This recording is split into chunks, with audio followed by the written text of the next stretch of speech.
कि हे कृपा, मैं तुम्हारे गर्भ से नहीं पैदा होऊंगा, मेरा अवतार होगा। तब कहते, तब उन्हें आशीर्वाद देने के बाद चले जाते हैं। उस टाइम धीरे धीरे राजा दशरथ की एक रानी थी कौशल्या, जब उनके लड़का नहीं हुआ तो केकई कहलाए, और जब उन्होंने कहे बात उसी मित्र कहलाएगी। 3 नारी कह दी। अब उनके कोख में किसी के लड़का लिखा ही नहीं था, लेकिन उधर जब प्रभु ने, अब प्रभु कौन थे? वही थे, वही थे जिनके रूप आप, जिनकी तस्वीर आप देख रहे हैं। उसके बाद समय आया, ब्रह्मा की लेखनी फिर उठने उठाई गई, जबकि लेखनी चली थी कि इनके कोई लड़का कोई संतान नहीं होगी। फिर लिखा गया, इन्हीं के आशीर्वाद से फिर उनके 4 लड़का पड़ गए। कौशल्या के राम, केकई के भरत, और सुमित्रा के राम वो लक्ष्मण और शत्रुघ्न। अवतार की कहानी बता रहा हूं। उसके बाद अब इधर त्रेता युग में जब पैदा हुए तो अत्याचार हुआ, तो राम किस लिए आए थे? इन्हीं दुष्टों के विनाश के लिए। वो कौन दुष्ट थे? जो मांस मदिरा करते थे, मांस मदिरा का पान करते थे, जीवों की हत्या करते थे, माताओं बहनों के साथ बलात्कार करते थे, जबरदस्ती, वही जो आर्य प्रक्रिया थी वही त्रेता युग में थी। तब वहां पर राम जब बड़े हुए तब विश्वामित्र यज्ञ करते थे। उस समय लंका में रावण का राज्य पूरे विश्व में था। कहने का मतलब वो पूरे विश्व का राजा था, और कहीं पर कोई आदमी धार्मिक काम करे, यज्ञ वज्ञ करे, तो वहीं पर वो कछमछ डाल देते थे, हड्डी डाल देते थे। इससे विश्वामित्र परेशान थे।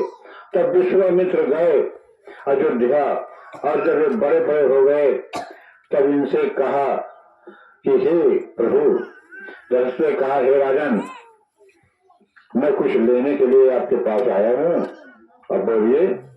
अब वो 4 पुत्र उनके तो खुशी नहीं समात रही। अब उधर वो शराब भी था किसका? इन्होंने, राजा दशरथ ने उसको मारे थे, शर्मा कुमार को। इनको शब्द भेदी बाण चलाने का बहुत बड़ी विद्या इनको ज्ञान था। आज भी शब्द भेदी बाण चलाने वाले बहुत से आदमी हैं इस धरती पर, उन्हें दिया नहीं टूटा है। अभी कुछ दिन पहले, थोड़ा इस कहानी पर चलो, तो उन्होंने मार दिया था, और उधर फिर उनका दोनों प्राणी का, अंधी अंधा का, उनका भी शराब था कि अरे राजन, जब मार दिया शर्मा कुमार को तो भाग के गए।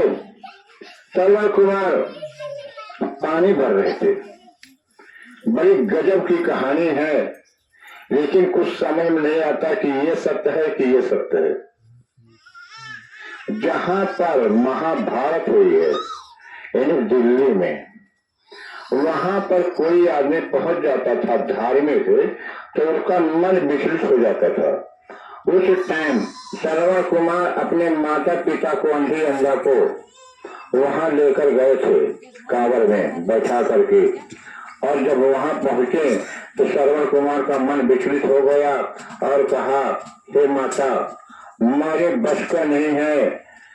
पिताजी दोनों से कहा कि मैं यहाँ से अब तुमको छोड़ के जा रहा हूँ, मैं नहीं ले जाओ। तो उन्होंने पूछा कि बेटा ये बताओ तुम हो कहाँ? कहा दिल्ली। तब उन्होंने कहा अच्छा बेटा एक काम करो। कहा क्या?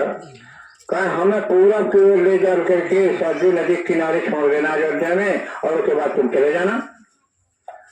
अब वहां से जो शर्मा कुमार आए यहाँ सरजू नदी किनारे, तो उनकी बुद्धि सही हो गई, उनका दिमाग सही हो गया।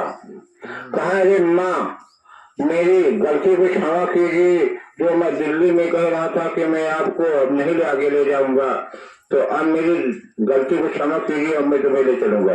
कहा बेटा पानी पिला दो।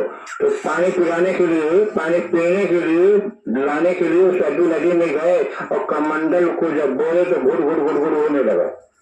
तो गुड़ गुड़ बोलने लगा तो दशरथ सोची कि कौनो मुर्गा पानी पियत है, तो उसी आवाज पर उन्होंने बाण चलाया और श्रवण के लगा और मर गए और चिल्लाने लगे हाय राम हाय राम हाय राम। तो अब सोच लो जरा यहीं पर कि राम पहले भी थे और आज भी। बड़ी विचित्र बात है। उसके बाद अब सारा काम होने के बाद विश्वामित्र राम और लक्ष्मण को दान के रूप में ले गए और उनको पढ़ाया लिखाया समझाया बुझाया। अब वहां पर जाते हैं, जब रानी स्वयंवर होता है, बड़े गजब की कहानियां हैं। जैसे कहने का मतलब मैं साथ में बता रहा हूँ कि जब त्रेता में राम का जब वनवास हुआ और अयोध्या वहां पहुंचे लंका में, तो लंका में लोगों के अंदर शंका थी। राम सोच रहे थे, मैं बता रहा हूं बड़ी अच्छी चीज, राम सोच रहे थे कि मेरी सेना भालू बानर भी है और रावण जब के टाइम एक बार गरज देगा तो मेरी सेना सब भाग जाएगी। वो अमावस्या का दिन था, पूरी सेना के साथ राम बैठे थे और जब चंद्रमा निकला पूर्णमासी का, तो राम ने सबसे कहा कि तुम बताओ ये जो ये चंद्रमा में जो फोटो है, पिक्चर है, किसकी है? तो अब हमें जामवंत, हनुमान, सुग्रीव, बाली का लड़का था, बाली तो मारा गया था, इन्हीं अंगद, ये सब लोग वहां पर थे। तो सब कुछ कह रहे थे, कारे वो बुढ़िया चरखा काटा थी, कौनों का है बरगद का पेड़ है, यही सब देख रहे थे। सबसे पूछते पूछते राम ने हनुमान से पूछा कि हनुमान जी आप बताइए ये किसकी पिक्चर है? तब हनुमान जी चंद्रमा को देखते थे और उसके बाद फिर राम को देखने लगे, फिर चंद्रमा को देखे फिर राम को देखने लगे। अरे सुनो भाई, क्यों बात कर रहे हो? हनुमान जो है कभी राम का फोटो देखते थे तो कभी चंद्रमा का। तो कहें राम कहीं नहीं भाई, बांदर की जात यही कहानी है, कभी इधर कभी उधर, कभी इधर कभी उधर, ऐसा क्यों कर रहे हैं आप? अब बताइए ना। तब उन्होंने प्रूफ दिया, कई सरकार ये चंद्रमा में जो फोटो है वो आप ही का है। जब उन्होंने प्रमाणित किया तो पूरी सेना को इतबार हुआ, यकीन हुआ कि राम आज भी जब जब धरती पर शक्तियां आई हैं तब तक चंद्रमा में सबका फोटो आया है। आज भी गुरु महाराज का फोटो अगर तुम्हें विश्वास नहीं है तो चंद्रमा में देख लीजिए, पूर्णमासी के दिन जब निकल आवे इनका फोटो तो मान लेना। हाँ राज अजमाई हुई बात बता रहा हूँ, जिनका विश्वास नहीं है उनके लिए मैं बता रहा हूँ। ये लीला की कहानी चल रही है। तो त्रेता युग में राम भी राम लीला किए थे, त्रेता में राम भी राम लीला किए थे। 12-14 वर्ष का उनका वनवास हुआ था और 10 वर्ष तक वो संतों और महात्माओं के बीच में बैठक बाजी इन सत्संग में बिताया। जो 4 महीना रह गया, यानी 4 साल, जब 4 साल रह गया तब उन्होंने सीता से कहा, हे सीता सुनो, बिना तुम्हारे हरण के रावण का विनाश होने वाला नहीं है। कहे प्रभु मैं करूं तो क्या करूं? कहे सुनो। तब राम कहे सुनो सिया तुम सुनो सुशीला, और करण में चाहा युग न लीला। जब तक करो तुम अग्नि विश्वासा, तब तक करो मैं निशाचर नासा। ये बात कही। तब सीता अपन असली रूप जो है अग्नि को सौंप दिया और नकली रूप बन करके बढ़ गई। और रावण आया सीता को हर ले गया। उसके बाद यही पर रोक करके आगे में एक कहानी बता रहा हूँ राम सीता की। आप लोग सोचिए कि रावण का दुश्मन था कौन? अब हम आप यही बताएंगे रामायण रहा। रावण का दुश्मन शूर्पणखा थी। बहुत खूबसूरती थी उसके अंदर। शूर्पणखा बहुत खूबसूरत थी। उसके पति का नाम अग्नि था। उसके पति का नाम अग्नि था। बहुत बलवान था, बहुत ताकतवर था। रावण उससे हार जाता था। रावण उस राज को मिलाने के लिए कई बार चढ़ाई किया अग्नि के पास। अब जब अपन सेना लेके जाए तो कहे हाउ। हम से अग्नि बोला नहीं तो बड़े बड़े अंगारा आगे के उसके मुंह से निकले और सब सेना के पीछे लग जाए। रावण पूरी सेना लेकर भागते भागते अपने लंका में आ जाए, लेकिन वैसे फल न पावे। जब उससे पार नहीं पा रहा था तब उसने विचार किया कि बिना छल कपट के मेरी विजय होने वाली नहीं है। एक दिन अग्नि सो रहा था और यही शूर्पणखा जो है पैर दबा रही थी, उसका पैर दबा रही थी। 12 बजे रात के रावण पहुंचा और दरवाजा खटखटाने लगा। शूर्पणखा उठी और जब खोले तो देखे तो रावण खड़ा। कहकर भैया आप इतनी रात के कहा? अरे क्या कहूं शूर्पणखा, बहन मैं आपके दर्शन के लिए व्याकुल था, इसलिए मैं रात में आया हूं। तो कहा अच्छा है, ठीक है भैया लोग कुर्सी पर बैठो और मैं नाश्ता लाऊं। उसको बैठा करके आप नाश्ता के लिए अंदर चली जाती है और इसने क्या काम किया कि मौका ऐसा नहीं मिलेगा। मैं इनसे तलवार निकाला, उसके पति का गर्दन काट दिया और काट के दरवाजा बंद करके भाग निकला। अब वहां से भाग जब आया, जब शूर्पणखा आती है अपने पति को देखती है तो धड़ अलग सर अलग। सोचती है कि ऐसा हुआ क्यों? यहाँ पर तो कोई था नहीं, केवल मेरा भाई रावण ही था। अरे काम रावण के अलावा किसी का न हो। वहीं पर शूर्पणखा प्रतिज्ञा करती है कि अरे मेरी चढ़ते हुई जवानी में तूने मुझे विधवा कर दिया है, तो याद रख तेरे कुल में किसी कोई वंश नहीं रहने दूंगी जब तक मैं जिंदा रहूंगी। जब तक बिना से नहीं कर दूंगी तब तक कल चैन की घंटी नहीं बजाऊंगी। तब वहां से आती है लंका। जब लंका आती है तब रावण के पास जाती है और मिलती है बड़े प्रेम से। भैया मैं समुद्र के उस पार जाना चाहती हूँ। तो रावण के पिता विशेष सर्वा जो है उनके पास 3 रानियां थी। एक रावण और जो 6 महीना जागत कुंभकर्ण, ये 3-4 भाई रहे और एक के विभीषण रहे और तीसरकी के शूर्पणखा और वो सब रहे, कीचक कुचक जो सब रहे, ये सब।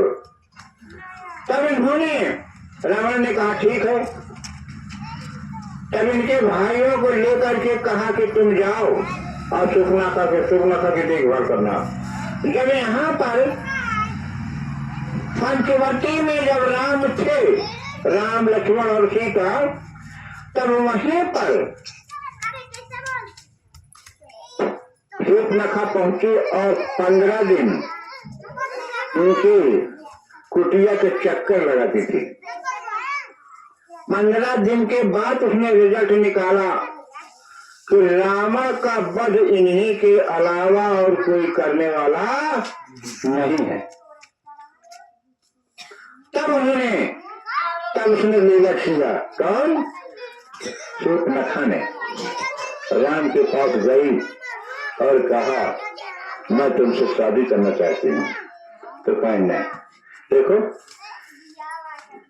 मेरी पत्नी ये बैठी हुई है और मैं दूसरी शादी कैसे करूंगा। अब लक्ष्मण कुटिया के दूर थे तो उनके पास गई। कहा आप मेरे साथ आप शादी कर लीजिए। कहा नहीं, मेरी भी शादी हो गई। कहा तुम्हारी नारी से हाँ नहीं, कहा मेरी नारी बोल दे। उसके बाद कहा कर लो, अच्छा है, लेकिन कारण बनना था वहां पर। उन्होंने नहीं किया। तब इसने राक्षसी का रूप धारण करके और जब लक्ष्मण के पास गई शूर्पणखा ने, तभी उसका नाक कान लक्ष्मण ने काटा। कारण बना है। तो आज भी वही चीज कारण बना। तब रावण जो है सीता को हरा किया और रावण युद्ध, इन्हीं का मतलब 4 वेद 6 7 18 पुराण का ज्ञाता था, जात का पंडित था। इससे ऊंची जात कोई नहीं दुनिया में है।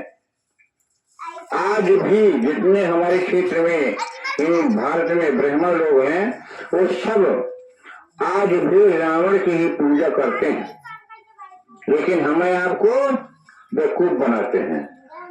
और हम लोगों ने सामने कहा कि राम राम राम राम राम राम राम राम ऐसे जपा करते हैं। राम की पूजा नहीं करना चाहिए। और राम के चरित्र, इन्हें जो कार्य रावण करता था, उस कर्म को आज भी ब्राह्मण लोग कर रहे हैं।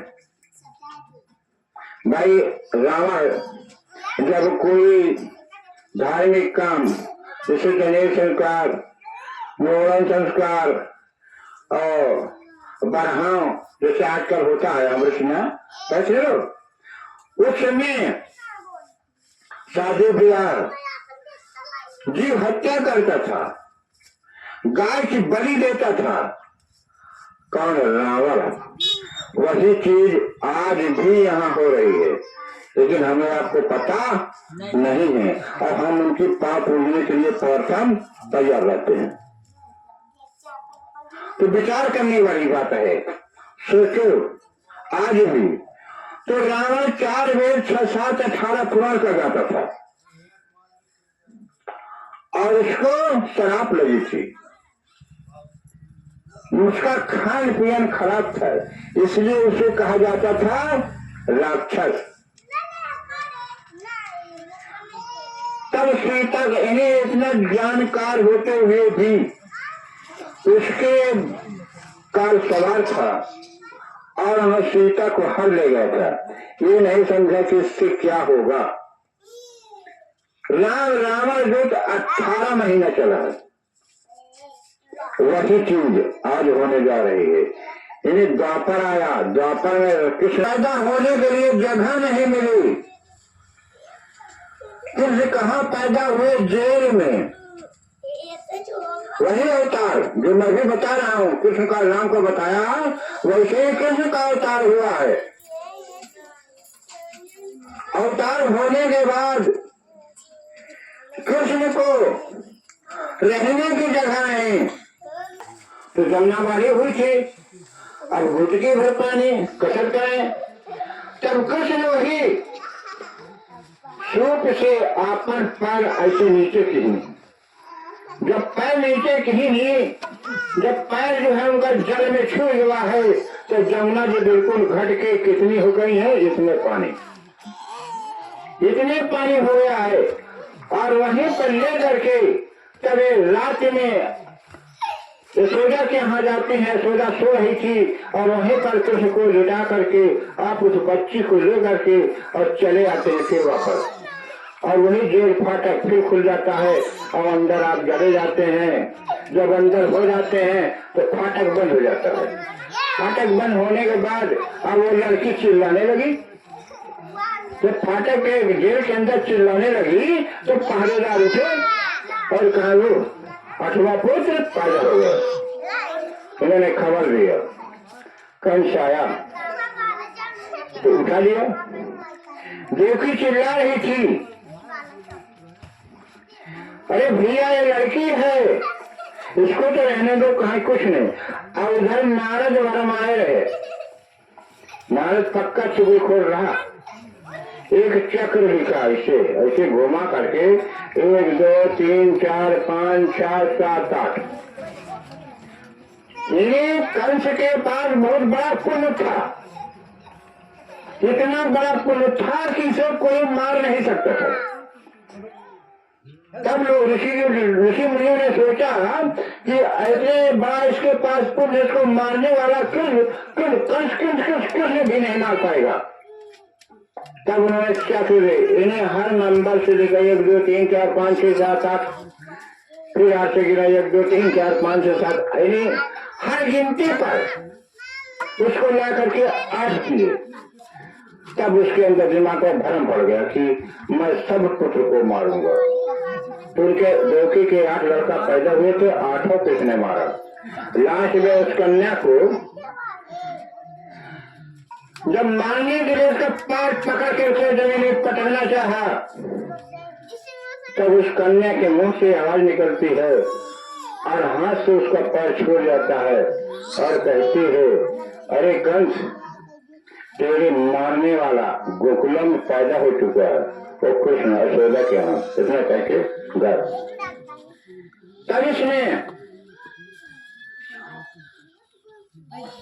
तब इसने उसको पकड़ते हैं। कंस जाता है, क्या नाम है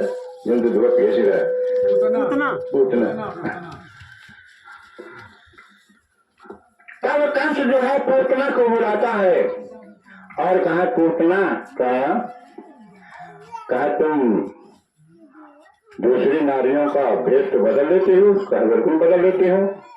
तो कहा आप यशोदा का भेष बना करके और जाइए कृष्ण के पास, अब तुम्हारे अपने स्थल में जहर लगा लेना, और जहर लगा लेना और बच्चे को उठाकर अपने स्थल में गिरा लेना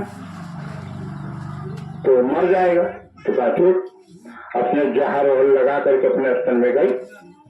और कृष्ण, अरे भाई प्रभु की लीला कौन जान सकता है, उन्होंने ऐसा दूध पिया कि पूतना ढेर हो गई। राक्षसी थी, पूतना ढेर हो गई। जब यशोदा को जानकारी हुई तो दौड़ के गई और रोने लगी कि बाप रे बाप, पूतना अगर पलटी मार देती तो मेरा बच्चा धरती मर जाता। शक्तियों का खेल है, तो आज भी शक्ति आई हुई है। अब आ जाइए कलयुग में। कलयुग में गुरु महाराज, इन्हें त्रेता में त्रेता में राम लीला हुई, द्वापर में कृष्ण लीला हुई। कृष्ण ने जितने दुष्ट थे वहां पर मथुरा में सबको समझाया, कौरव पांडव को समझाया कि भाई लड़ाई मत करो, आपस में बंटवारा कर लो और राजी मजा से रहो। लेकिन उन्होंने नहीं माना तो कृष्ण ने महाभारत करा दिया और महाभारत में सब समिट गए। वही महाभारत की कहानी आज से जब उठाई तो बाहर हो गए, तुरंत खुली थी, और जब वो बाहर हो गए, तो यहाँ पर इनको बहुत खुशी की, अब न रहा बांस न बाजी बांसुरी, अब कोई चीज नहीं। तो वहां पर राजा विराट नाम का एक राजा था, वहीं पर सब जाकर नौकरी कर लिए। अर्जुन का तीन द्रौपदी जो है उनके नारी का, इन्हें राजा विराट के औरत का, रानी का, इन्हें बाल और समाप्ति थी, अच्छा नवराती जो धराती थे, तेल लगाती थी, और कौनो रसोई का काम करे राजा, कौनो घोड़ा का काम करे राज। इसी तरह से वही राज एक ही नौकर लग गए। नौकर लगने के बाद सब नौकरी जब वहां पर करने लगे, अब द्रौपदी खाना बनाती थी और श्रृंगार करती थी रानी का। जब द्रौपदी का राजा विराट के सारे का नाम था कीचक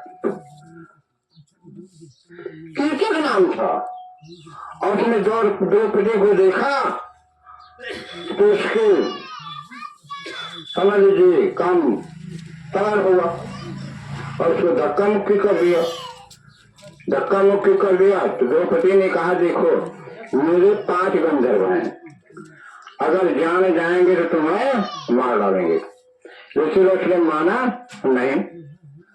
तो इसलिए शाम से सब इकट्ठा होते थे, तो उन्होंने भीम से बताया, क्या भैया ऐसी कहानी है, क्या अरे भाभी तुम बहुत गलत काम की हो। तो उससे वादा कर लेना था कि मैं थोड़ा जगह रहूंगी, आप आ जाना रात में। कहा ठीक है, आज वादा कर लूंगी। तब उसके बाद दूसरे दिन कीचक से उसने वादा कर लिया, और तो भीम को बताया, क्या भाभी बैठो तुम, अपनी साड़ी मुझे दो।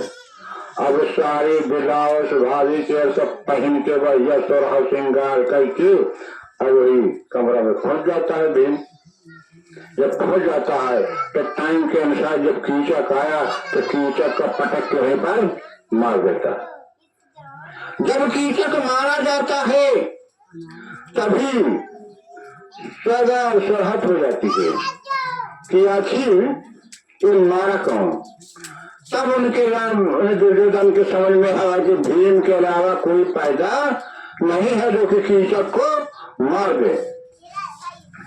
तभी वहां जाते हैं और उसके बाद सबसे मुलाकात होती है। तब कहे भाई अब तुम्हारे लिए 1 साल के लिए अज्ञातवास, यानी उस समय 12 वर्ष पूर्ण हो रहा था, 1 साल अज्ञातवास हो गया। जब यह 1 साल अज्ञात हो गया तब उसके बाद इनकर सेना सब ढूंढ रही थी, दुर्योधन इनकी सेना पांडवों को ढूंढ रही थी और पांडव अलग थे।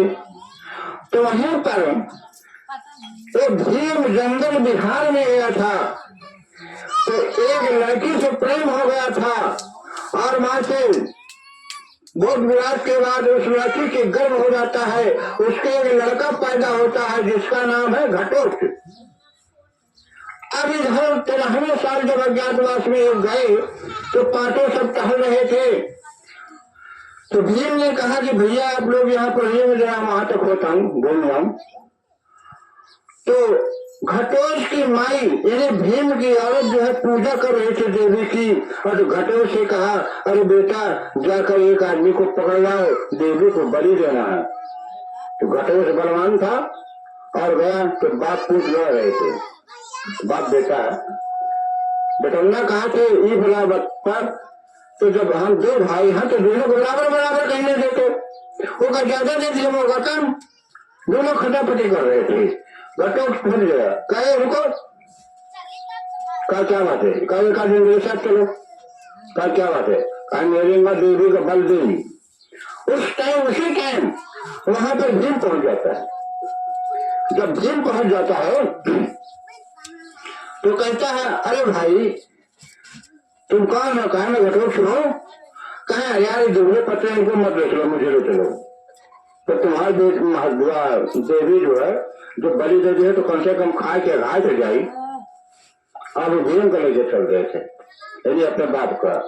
अब उधर लड़की यानी घटोत्कच की माँ जब देखती है तो भीम को कहती है, उसे फौरन भीम को देखती है, उसके पैर पड़ती है और घटोत्कच से कहती है, अरे बेटा तू अपने बाप को लेकर आया। कहे नहीं नहीं चाह लो, तुम्हारी देवी कम से खुश हो जाएगी, ये मेरा बलि पाएगी। तो कहा नहीं, तुम कहाँ हो, तुम्हारे मेरा परिवार सब यही दे टहल रहा है। तो कहा मैं भी चलूंगी तुम्हारे साथ। तो घटोत्कच और घटोत्कच की माँ दोनों उनके साथ चल देती है। जब वहां पर पहुंचते हैं तो कृष्ण, पांचों पांडव, कुंती, द्रौपदी ये सब थे। तो कहा भीम भैया इनको तो कहा मेरी औरत है। अर्जुन कहा ये तो हमारी भाभी है। एक कहा एक लड़का है, कहते ये तो भतीजा है, ये तो ब्याह करने योग हो गया है। तो किसने कहा अरे घबरा के हो, इसके लिए मैं लड़की ढूंढ रहा हूँ, इसके लिए मैं लड़की ढूंढ रहा हूँ। तो जो वो कौन सा राक्षस था जिसने कहा था 108 नारियों को इकट्ठा करके उनके साथ इकट्ठा शादी करने के लिए कहा था, ना मुझे याद है भी थी उस राक्षस की। और उसने उस पर तलवार लेकर खड़ी हो गई कृष्ण को मारने के लिए। तब यहाँ पर सरस्वती जी सामने पहुंची, कहे अरे किसको मारने जा रहे, यानी कहने का मतलब दुर्गा माई पहुंची किसको मारने, अरे ये कौन है। तब उसने कहा, तब वो समझ गई और वहीं पर रुक गए। रुकने के बाद कहा अच्छा बताओ मैं कहाँ जाऊं, मेरे पिता को तो टोटो ने मार दिया तो मैं कहाँ जाऊं। कहा चल तेरी शादी में करा दूंगा। तब वहीं पर घटोत्कच के साथ उसकी शादी हुई, उस लड़की की। शादी होने के बाद उस लड़की ने तलवार निकाल करके और घटोत्कच पर वार किया। घटोत्कच ने उसकी तलवार पकड़ लिया। जब पकड़ लिया तब छटपटाने लगी। कहा तू मेरे साथ शादी क्यों, मुझे मारने के लिए। कहा नहीं, मैं तुम्हारी ताकत को आजमाया हूं कि मेरे समान तुम वर हो कि नहीं हो। तब वहीं पर उनकी दोनों की शादी होने के बाद उन्हीं दोनों जोड़ा से बर्बरीक पैदा हुआ था। जब इधर महाभारत का समय हुआ तो कृष्ण को तो मालूम था कि बर्बरीक जो है बहुत बड़ा शक्तिशाली पहलवान है, उससे बड़ा बहादुर कोई नहीं है। तो ये सब जो है कृष्ण कहाँ देखो भाई, उससे पहुंचे बर्बरीक के पास तो कहा ये बताओ तुम दुर्योधन की तरफ रहोगे कि पांडवों की तरफ रहोगे, किधर रहोगे। तो कहा अरे सरकार अब हम क्या बताई, जौन पार्टी हारी मैं उसी की तरफ रहूंगा। तो किसको तो मालूम था कि कौरव जो है हारेंगे, पांडव जीतेंगे। तब उन्होंने कहा हम कैसे मान लें भाई कि तुम बहादुर हो। लोग कुछ पीपल का पेड़ कई के उदाहरण देते हैं, कुछ बिजली का। उसने एक बात कहा है, अच्छा एक बात से तो ये वृक्ष के जितने पत्ते हैं सबको छेद कर दोगे तो मैं मान जाऊंगा कि तुम बलवान हो। क्या ठीक। अब इसने चला दिया मार और एक पत्ते को मोखे में कुछ ले लिए, ऐसे के लिए सबको उसने छेद दिया। क्या देखो सब छेद गया। क्या देखो एक पत्ता जो बचा हुआ, कहा तो तुम्हारे पीछे पाए थे। तब वहीं पर बर्बरीक ने इनको गुरु माना। सब वहीं पर हैं, इन्हीं पांचों पांडव, कुंती, द्रौपदी और बर्बरीक की माई सब वहीं पर हैं। तब उसके बाद जब उसके बाद उन्होंने कहा कि जब तुम मेरे गुरु हो तो गुरु दक्षिणा में जो मांगना चाहो तो मांग लो। कब कहा कृष्ण ने कहा कि दोगे कहा ठीक है। तो जानो तुझे कहा अपना गर्दन दे दो, तूने कहा तलवार दीजिए। अर्जुन ने कहा नहीं ऐसा नहीं होगा। भीम ने कहा ऐसा नहीं होगा, अपने भतीजे को मरने नहीं होगा। अर्जुन ने कहा। तब बर्बरीक ने कहा अर्जुन से, कहा देखिए मैं मर्द हूं, मर्द की बात एक होती है, तुम लोग मर्द नहीं हो, तुम लोग हिजड़े हो, ऐसे ही कहा। और उसी टाइम तलवार ले करके बर्बरीक ने अपना गर्दन काट के रख दिया, कृष्ण को सौंप दिया, कह ले लो। बड़ी बारीक बात है। देने के बाद बर्बरीक की पत्नी ने जब सुना तो तलवार लेकर कूद पड़ी, उसको क्षमा किया गया। कहा देखो बर्बरीक एक वरदान मांगे कि हे प्रभु तुम्हारे में इतनी ताकत है तो जब तक महाभारत न हो जाए तब तक मैं जिंदा रहूं, इन्हें महाभारत को देखूं। तो उसी का सर ले जा करके हिमालय के ऊपर जो बरगद का पेड़ था उसी में टागा, उसी को कहा गया है यह तन जिसकी बेलरी गुड़ अमृत की खान और शेष दिए जब गुरु मिले तो भी सस्ता जान। तो पूरा हुआ। तो ये चीजें